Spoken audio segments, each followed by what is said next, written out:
अब बारी है क्वेश्चन नंबर 3 की। क्या कह रहा है बेटा वो हमसे, find the Cartesian equation of the following planes. मतलब तीन प्लेन के इक्वेशन दे रखे हैं, एक ये रहा, एक ये रहा और एक ये रहा। तीन पार्ट है क्वेश्चन नंबर 3 के, ए बी और सी। हमें इन तीनों प्लेन की कार्शियन फॉर्म निकालनी है और ये जो दे रखी है वो वेक्टर फॉर्म है। दरअसल इस क्वेश्चन में ऐसा कुछ भी नहीं बताने जा रहा मैं तुम्हें, जो कि मैं तुम्हें पहले ही नहीं करा चुका। देख लो, समझ में आ जाएगा कि क्या करना है। तो देखो सुनो, सबसे पहले मैं पार्ट ए की बात करूंगा। तो यहां पर मैंने अंग्रेजी में लिख दिया सॉल्यूशन ए। क्वेश्चन क्या था, vector r dot I cap plus j cap minus के कैप इज इक्वल टू 2। इसको अगर आपको वेक्टर फॉर्म में दे रखा है, कार्शियन फॉर्म में बदलना है, तो वेक्टर आर की रखनी पड़ेगी वैल्यू। होती क्या है, x i cap plus Y j cap plus का जेड के कैप, बीच में आ रहा है डॉट प्रोडक्ट। ये तो लिखा हुआ ही है, आई कैप प्लस का जे कैप माइनस का k cap is equal to में 2। सही है। अब बेटा आप क्या करेंगे, इनका मल्टीपल। तो देखो आई कैप का आई कैप में इंटू होगा तो क्या मिलेगा, 1 इंटू एक्स एक्स। जे कैप का जे कैप में इंटू होगा तो जे इंटू जे 1 होता है, तो यहाँ पर सीधा सीधा वाई। माइनस के का इंटू होगा इसमें, तो के तो 1 हो जाएगा, यहाँ से माइनस मिलेगा जो इसको बना देगा माइनस का जेड इज इक्वल टू आ गया 2। क्लियर। तो x प्लस वाई माइनस का z इज इक्वल टू 2। ये आ गया हमारे क्वेश्चन नंबर 1 के पहले वाले पार्ट का आंसर। स्क्रीनशॉट ले लिया। तो मैं बेटा आगे वाले पार्ट पे चलता हूं, पार्ट बी पर। ठीक, देखिए अब मैं यहां पर सॉल्यूशन लिख लेता हूं बी। क्या लिखा हुआ है, vector r dot 2i cap plus का 3j कैप माइनस का 4k कैप बराबर 1। यहां पर भी डिट्टो सेम करूंगा, मैं वेक्टर आर की वैल्यू डालूंगा तो x i cap plus Y j cap plus Z k cap. इसमें क्या मिलेगा, सेम जो लिखा हुआ है, तो 2i cap 3j cap minus का 4k cap is equal to 1। अब देखिए आई कैप का आई कैप से इंटू तो 2 इंटू एक्स 2x, जे कैप का जे कैप से मल्टीपल तो 3 इंटू वाई 3y, के कैप का के कैप से मल्टीपल तो माइनस का 4 इंटू जेड माइनस का 4z is equal to last में क्या लिखा हुआ है 1। तो ये इस वाले प्लेन की क्या आ गई, कार्शियन फॉर्म। वेक्टर फॉर्म पहले ही दे रखी थी। देखा जाए तो ज़्यादा कुछ बदलता है नहीं। ये जो क्वेश्चन दे रखा था ना, देखो आई की जगह पे आ जाता है x, जे की जगह पे आ जाता है y और के की जगह पे आ जाता है z। तो देखो क्या बनता है 2x प्लस 3y माइनस का 4z इज इक्वल टू 1। ठीक, तो आप इसका भी स्क्रीनशॉट ले लीजिए। मैं थर्ड वाले पार्ट को भी निपटा ही देता हूँ। ठीक है, तो चलो इसका भी आपने स्क्रीनशॉट ले लिया होगा। अब मैं करता हूँ बात थर्ड वाले पार्ट की। तो देखो ये रहा थर्ड वाला पार्ट, तो मैंने यहीं पर लिख दिया है जगह बचाने के लिए कि सॉल्यूशन सी का। ठीक है, तो ये रहा हमारा मेन क्वेश्चन। करूंगा क्या, बिल्कुल सेम। मैं वेक्टर आर की जगह पे लिख दूंगा x i cap plus Y j cap plus का जेड के कैप, और ये जो खतरनाक सी वैल्यू है इसको मैं डिट्टो ऐसे ही उतार दूंगा। तो एस माइनस का 2t साथ में आई कैप प्लस 3 माइनस टी जे कैप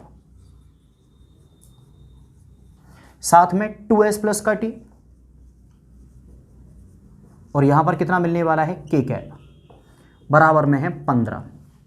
तो बिल्कुल आप सभी को पता है जब इसका अंदर इंटू होगा तो आई कैप का इंटू होगा आई कैप से, मिलेगा क्या 1। तो केवल x का इंटू हो जाएगा इस वाली वैल्यू में, तो s माइनस का 2t इंटू एक्स। जे कैप का इंटू होगा जे में तो 1 मिलेगा, तो बस y का इंटू हो जाएगा इसमें, तो प्लस का 3 माइनस का t इंटू वाई। उसी तरीके से z के का इसमें इंटू होगा तो k इंटू के 1, इसमें z का इंटू हो जाएगा तो प्लस का 2s प्लस का t इंटू जेड, और बराबर में कितना दे रखा है 15। तो यही आ गया हमारा आंसर, यानी कार्शियन फॉर्म। इस वाले जो वेक्टर फॉर्म में दे रखा था इसकी कार्शियन फॉर्म आ गई। आप इसका भी स्क्रीनशॉट ले लो तो झंझट ही खत्म हो जाए। हम चलते हैं अगले क्वेश्चन पर। क्वेश्चन नंबर 4 क्या कह रहा है बेटा वो हमसे, in the following cases find the coordinates of the foot of the perpendicular drawn from the origin. ठीक है, मैं समझाता हूं क्या है। मान लीजिए कि ये है हमारा प्लेन। ठीक है, अब ये है हमारा एक्स एक्सिस, वाई एक्सिस और जेड एक्सिस। ये हो गया ओरिजिन। अब अगर इस वाले ओरिजिन पर यहां से परपेंडिकुलर डाला जाए, इस वाले पॉइंट से, जब ओरिजिन से यानी जब इस प्लेन पर परपेंडिकुलर डाला जाए तो वो परपेंडिकुलर मान लीजिए इस पॉइंट पर आके लगा, परपेंडिकुलर आके लगा मान लीजिए वो इस पॉइंट पर, तो इस पॉइंट के कोऑर्डिनेट क्या होंगे वो हमें बताने हैं। बात समझ में आई? मतलब एक प्लेन का इक्वेशन दे रखा है, ओरिजिन से डाला गया इस पर परपेंडिकुलर, तो परपेंडिकुलर किसी एक ही पॉइंट पर आगे लगेगा, तो जहां पर परपेंडिकुलर आके गिरेगा उस परपेंडिकुलर के मुझको क्या चाहिए, फुट ऑफ परपेंडिकुलर चाहिए, मतलब इस पॉइंट के कोऑर्डिनेट चाहिए। समझ में आया? ओरिजिन से डाला परपेंडिकुलर, परपेंडिकुलर जहां टकराए उस पॉइंट के चाहिए कोऑर्डिनेट, और इसी पॉइंट के कोऑर्डिनेट को मैं क्या कहूंगा, फुट ऑफ परपेंडिकुलर। ठीक है, तो क्या कह रहा है कि 3 इक्वेशन है, पहला, दूसरा, तीसरा, चौथा, माफ करना 4 इक्वेशंस दे रखे हैं प्लेन के। इन चारों पर जब ओरिजिन से परपेंडिकुलर डाला जाता है तो फुट ऑफ परपेंडिकुलर क्या होंगे ये हमें बताना है। तो चलो शुरू करते हैं।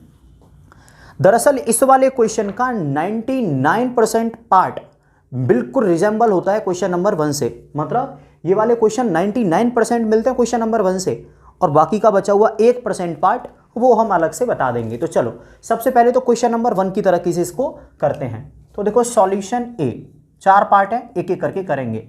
ए को पकड़ लिया मैंने, तो क्या है यहां पर 2x प्लस का 3y प्लस का 4z, 12 को उधर ले गया तो कितना हो गया, इज इक्वल टू 12। अब आप सभी को पता है कि मैं इसमें क्या करने वाला हूं, मैं इसमें लिखूंगा ऑन डिवाइडिंग y, मैं इसको डिवाइड दे दूंगा किस से, रूट के अंदर, 2 का स्क्वायर 4, 3 का स्क्वायर 9, 4 का स्क्वायर 16। ठीक है, तो कितना आएगा, 16 और 4 20 और 29, रूट 29। ठीक, तो रूट 29 का देने वाला हूं मैं इसमें डिवाइड, तो देखो क्या मिलेगा, 2 अपॉन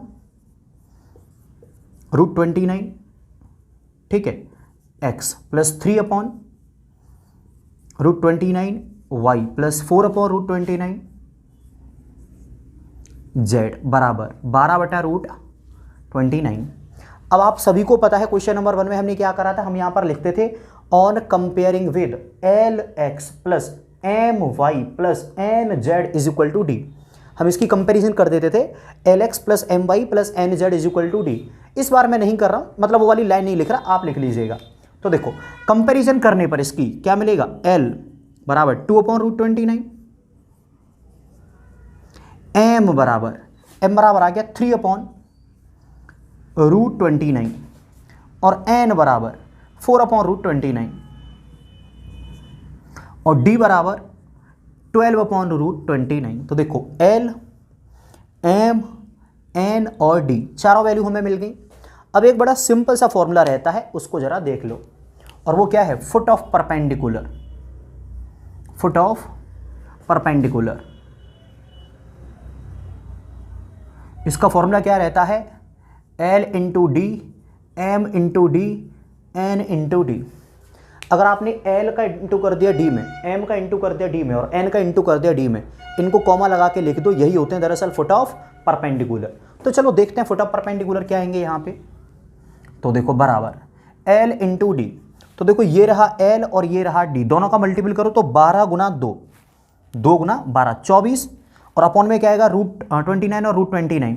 तो दरअसल जब आप एल और डी इनका इंटू करोगे तो आपको मिलेगा 12 गुना 2 24 बटा 29, 24 बटा 29। नीचे रूट दोनों में लगा था तो वो कट गया। अब m इंटू डी, तो देखो m का मल्टीपल कर दे रहा हूं मैं d में, तो 12 गुना 3 36 बटा 29, और n इंटू डी, तो इन दोनों का इंटू हो जाएगा 12 चौके 48 बटा 29। ठीक, तो इस तरीके से हमने फुट ऑफ परपेंडिकुलर निकाल दिए।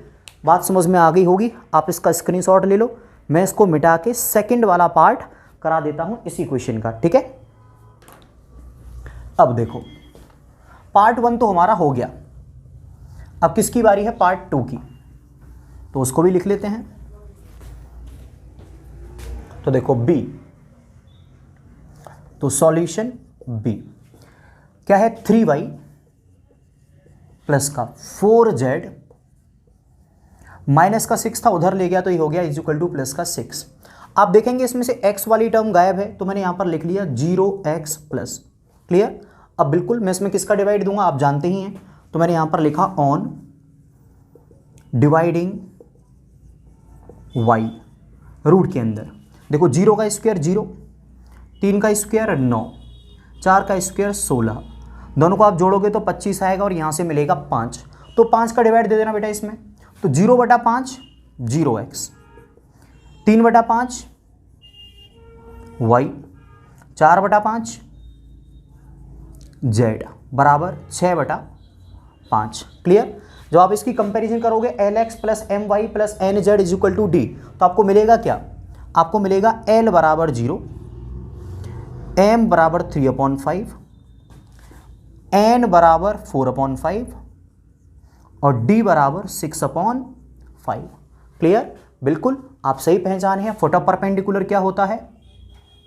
फुट ऑफ परपेंडिकुलर अंग्रेजी क्या होता है? L into D, M into D और N इंटू डी। तो चलो बेटा मल्टीपल करते हैं L और D का, तो 0 गुना ये घटिया सी वैल्यू क्या आएगा? 0। M इंटू डी, तो देखो ये वाली वैल्यू का इसमें, तो 6 × 18/25 कॉमा N इंटू डी, तो 4 गुना 6 24/25। ठीक। तो ये सेकंड वाला पार्ट हो गया, मैं साइड हो गया हूं, आप इसका भी स्क्रीनशॉट ले ही लीजिए। अब हम चलते हैं इसके थर्ड वाले पार्ट पर।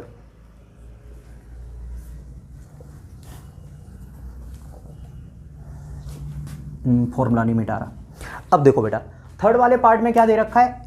x plus y plus z is equal to 1। तो मैं इसको यहीं पर कंसीडर कर लेता हूं। मैंने यहां पर लिख दिया ऑन डिवाइडिंग y। किसका डिवाइड लगेगा? रूट के अंदर आप खुद जानते हैं 1 का स्क्वायर प्लस 1 का स्क्वायर प्लस 1 का स्क्वायर, तो 1 प्लस 1 प्लस 1 कितना आ जाएगा? √3। तो डिवाइड दे दो बेटा, क्या मिलेगा? 1/√3 x, 1/√3 y, यहां से मिलेगा 1/√3 z इज इक्वल टू 1 में डिवाइड लगेगा √3 का, तो 1/√3। कंपेरिजन करोगे LX plus MY plus NZ is equal to D से, तो L बराबर आ जाएगा 1/√3, M बराबर भी सेम वैल्यू, N बराबर भी सेम वैल्यू और D की भी वैल्यू बेटा सेम ही आएगी 1/√3।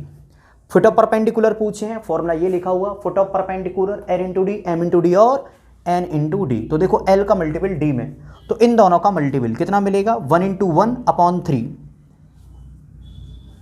अगर आप M इंटू डी इन दोनों का इंटू करोगे तो 1/3 और इन दोनों का भी इंटू करोगे तो 1/3।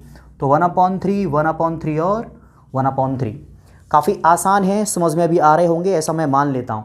ठीक है, लास्ट पार्ट रह गया है, उसको ही क्यों छोड़ें, उसको भी कर लेते हैं। स्क्रीनशॉट ले लिया होगा।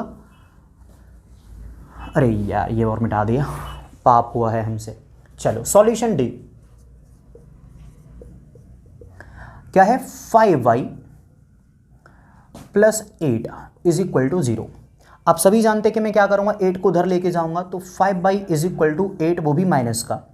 ये होती है डिस्टेंस, नेगेटिव नहीं हो सकती, तो मैं माइनस को यहां से हटा के कहां लगा दूंगा? इधर। ठीक है।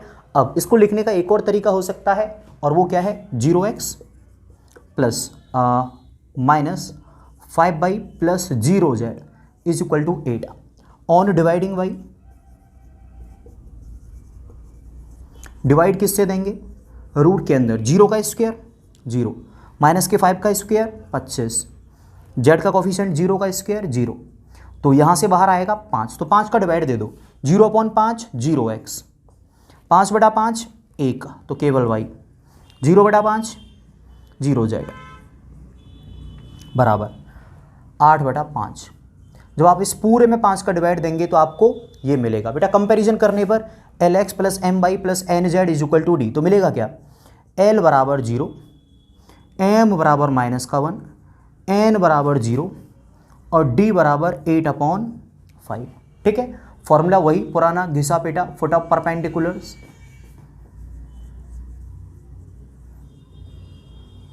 फुट ऑफ परपेंडिकुलर क्या होता है जी? L into D, M into D, N into D.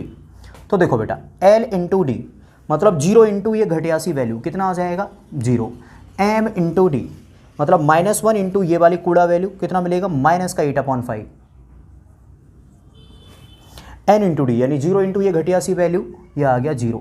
ठीक है, आप इसका भी स्क्रीनशॉट ले लो, समझ में तो आ ही गया होगा। तो बेटा ये वाला क्वेश्चन समझ में आ गया होगा। दरअसल मैं आपको बता नहीं सकता कि मुझे कितनी स्वेटिंग हो रही है, केवल फेस पे से इतना पानी आ रहा है कि चश्मे के ग्लास पे से होके नीचे टप टप टप टपक रहा है।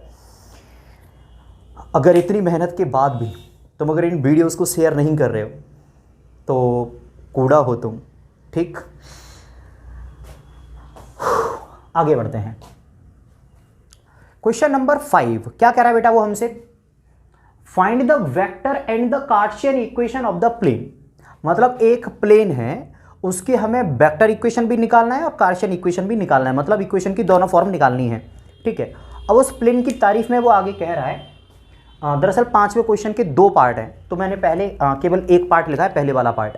तो पहले वाले पार्ट में वो कह रहा है कि हमें उस वाले प्लेन की वेक्टर और कार्टेशियन इक्वेशन निकालनी है जो कि plane that passes through the point, यानी जो प्लेन है वो इस पॉइंट से पास होता है 1, 0, -2, जो प्लेन है वो इस पॉइंट से पास होता है 1, 0, -2 and normal to the plane. उस प्लेन का जो नॉर्मल है वो ये दे रखा है। मतलब हमें 2 चीज दे रखी हैं, एक तो वो पॉइंट दे रखा है, एक तो वो पॉइंट दे रखा है जहां से वो प्लेन पास होता है, और दूसरा उस प्लेन पर नॉर्मल दे रखा है जो कि ये रहा। अब इससे पहले कि आप उत्साहित हो जाएं कि अरे सर इस वाले क्वेश्चन को तो हम ही चटका देंगे, आप क्यों करवा रहे हो, तो ऐसा नहीं है। ठीक है, आप जो समझ रहे हैं वो दूसरा फॉर्मूला था। वो फॉर्मूला क्या था, vector r dot n cap is equal to D. इस वाले क्वेश्चन में कहीं पर भी डी नहीं दे रखी, उन्होंने 2 चीज दे रखी हैं, एक तो पॉइंट दिया है जिस पॉइंट से वो प्लेन पास हो रहा है, और दूसरी इंफॉर्मेशन क्या है, दूसरी उसका नॉर्मल दे रखा है जो कि ये रहा। तो बीच में हमारे ग्रीस सर की कॉल आ गई, अब में से कई बच्चे तो जानते भी होंगे उन्हें। तो देखो मैं ये कह रहा था कि हमें यहाँ पर प्लेन की 2 इंफॉर्मेशन दे रखी हैं, एक तो वो पॉइंट पता है जहाँ से वो प्लेन पास हो रहा है, दूसरा हमें उस प्लेन पर नॉर्मल दे रखा है। ठीक है, तो मैंने यहाँ पर लिख लिया है एक फॉर्मूला। फॉर्मूला देखो मैं घर से बना के नहीं लाया, एनसीईआरटी में लिखा हुआ है। फॉर्मूला क्या है, equation of a plane passing through a point with position vector a. मतलब अगर कोई प्लेन है वो एक पॉइंट से पास होता है, और उस पॉइंट का, कोई भी एक प्लेन है वो प्लेन एक पॉइंट से पास होता है, और उस पॉइंट का अगर पोजीशन वेक्टर है vector a, and normal to the plane is vector n, और उस प्लेन का जो नॉर्मल है वो दे रखा है वेक्टर एन, तो उस प्लेन का इक्वेशन क्या होगा, vector are minus vector a dot vector n is equal to 0। मतलब अगर हमें एक तो पॉइंट दे रखा हो जहां से प्लेन पास हो रहा है, और एक हमें नॉर्मल दे रखा हो प्लेन पर, तो उसका इक्वेशन कैसे निकलेगा, vector are minus vector a dot vector n is equal to 0। Vector r वही है x i cap, y j cap और z k cap. Vector a वही है जिस पॉइंट से ये प्लेन पास होगा, और वेक्टर एन इसका नॉर्मल है। एक चीज़ याद रखना, यहाँ फॉर्मूले में नॉर्मल का यूनिट वेक्टर नहीं है, सीधा नॉर्मल ही है। आप कहेंगे सर अगर यूनिट वेक्टर दे रखा हो तो भी कोई फर्क नहीं पड़ेगा, मतलब यहाँ पर आप चाहे तो वेक्टर एन यूज़ करिए, चाहे उसका एन कैप यूज़ करिए, आंसर आपका सेम ही आने वाला है। तो चलो शुरू करते हैं प्लेन का इक्वेशन निकालने के लिए। इस क्वेश्चन में अगर आप देखेंगे हियर, तो वेक्टर ए बराबर क्या हो जाएगा, वेक्टर ए वो पॉइंट होगा जहां से प्लेन पास हो रहा है। तो देखो ये रहा, तो क्या मिलेगा, आई कैप प्लस का 0 जे कैप माइनस का 2 के कैप। तो मुझे मिल गया आई कैप 0 जे कैप और माइनस का 2 के कैप। तो मैंने आई कैप और माइनस का 2 के कैप लिख लिया, ये तो वेक्टर ए हो गया। अच्छा, वेक्टर एन क्या है, वेक्टर एन है बेटा ये वाली वैल्यू आई प्लस जे माइनस का के। तो आई प्लस जे और माइनस का के कैप। ठीक है, तो हमें दोनों वैल्यू मिल गई, इनको बेटा मैं रखने वाला हूं यहां पर। देखो कितने मजे आएंगे। तो देखो वेक्टर आर तो ऐसे ही रहेगा, माइनस वेक्टर ए, वेक्टर ए क्या है ये वाली वैल्यू, तो आई कैप माइनस का 2 के कैप। तो वेक्टर आर माइनस का वेक्टर ए, वेक्टर आर ये रहा, माइनस का वेक्टर ए ये रहा, इसको कर दे रहा हूँ एक ब्रैकेट में 1 डॉट वेक्टर एन ये रहा, i cap plus j cap minus का के कैप। तो देखो vector are minus vector a dot normal vector n cap is equal to 0। तो ये आ गया हमारा आंसर। ठीक है, ये आंसर किस चीज़ का है, दरअसल ये प्लेन का वेक्टर फॉर्म है। ये क्या है, वेक्टर फॉर्म। तो मतलब इस वाले क्वेश्चन का आधा हिस्सा तो हो गया, हमने वेक्टर फॉर्म तो निकाल दी। ठीक है, लेकिन क्या हमारा क्वेश्चन इतना ही है, तो इसका जवाब है नहीं, हमें नॉर्मल फॉर्म और चाहिए। और नॉर्मल फॉर्म के लिए आप जानते हो कि हमें वेक्टर आर की रखनी पड़ती है वैल्यू। तो चलो अगले 1-2 स्टेप में इसके नॉर्मल कार्शियन फॉर्म भी निकाल देते हैं। ये क्या है, वेक्टर फॉर्म, कार्शियन फॉर्म भी निकाल देता हूँ। देखो बेटा वेक्टर आर क्या होगा, वेक्टर आर हो जाएगा x i cap plus Y j cap plus का Z k cap. Vector are लिख दिया, माइनस का अंदर इंटू होगा तो माइनस का आई कैप, और माइनस का इंटू होगा तो प्लस का 2 के कैप। तो देखो वेक्टर आर की वैल्यू रख दी एक्स आई प्लस वाई जे प्लस जेड के, माइनस का इंटू करा तो माइनस का आई कैप और प्लस का 2 के कैप, और ये बाहर ऐसे लिखा हुआ ही है, क्या है, आई cap plus j cap minus का के कैप बराबर 0। अब मुझे क्या करना है, इसको एक स्टेप और सिंप्लीफाई कर दूंगा। तो देखो आई कैप का इंटू होगा तो केवल आई कैप में होता है, इतना आपको पता है। आई कैप का जब एक्स आई कैप में इंटू होगा तो क्या मिलेगा, केवल एक्स। आई कैप का इसमें इंटू हो नहीं सकता, इसमें हो नहीं सकता, लेकिन इसमें हो सकता है। तो आई कैप का जब आई कैप में इंटू होगा तो क्या मिलेगा, माइनस का 1। अब बारी है जे कैप का इंटू करने की, तो जे कैप का केवल इसमें इंटू होगा तो कितना मिलेगा, जे से जे कट जाएगा, केवल वाई।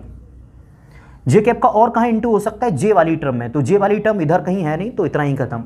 अब बारी है के कैप की, माइनस का के कैप, माइनस के कैप का इधर इंटू हो जाएगा तो के और के 1 माइनस का जेड, के कैप का इधर और इंटू हो जाएगा तो 2 इंटू माइनस का 1, क्या मिला, माइनस का 2, और के इंटू के हो जाएगा 1, तो माइनस का 2 बराबर में कितना है, 0।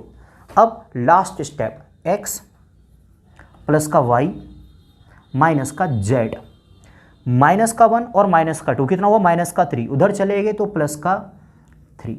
ठीक, तो ये आ गई हमारी उसी प्लेन की कार्शियन फॉर्म, और ये आ गई वेक्टर फॉर्म। बेटा अगर समझ में नहीं आया है तो आप रिपीट करके देख लो, वैसे कोई दिक्कत की बात है नहीं। मैं इसी क्वेश्चन का सेकंड पार्ट भी कराने वाला हूं तो आपको अच्छे से क्लियर हो जाएगा।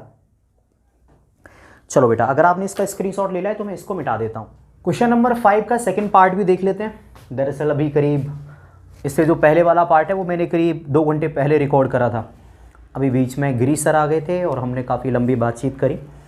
खैर, अब हम क्वेश्चन नंबर 5 का सेकंड पार्ट भी देख लेते हैं। तो देखो बेटा क्या कह रहा है वो क्वेश्चन नंबर 5 में, find the vector and Cartesian equation of the plane. बिल्कुल सेम क्वेश्चन है कि हमें वेक्टर और कार्टेशियन इक्वेशन बताना है, किसका, एक प्लेन का, और वो जो प्लेन है वो इस पॉइंट से पास हो रहा है 1,4,6 से, और उस प्लेन पर जो नॉर्मल है वो कितना दे रखा है, आई कैप माइनस का 2 जे कैप प्लस का के कैप। अब जैसा कि पिछले वाले क्वेश्चन में देखा था ठीक वैसे ही है।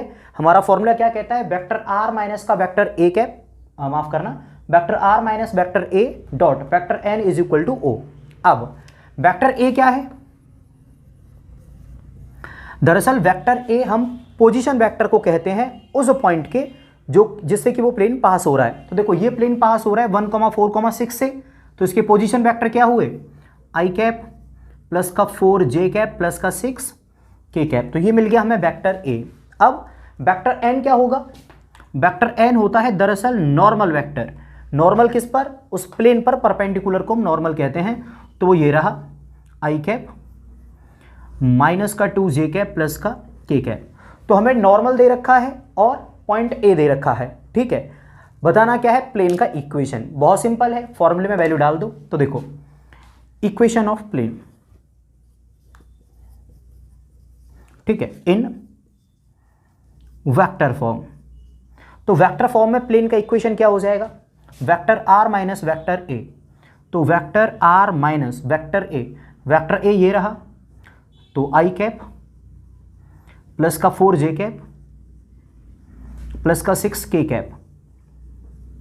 तो बिल्कुल vector are minus vector a, फिर ये वाली वैल्यू हो जाएगी ब्रैकेट में बंद, इसमें डॉट इनटू होगा किसका, वेक्टर एन का।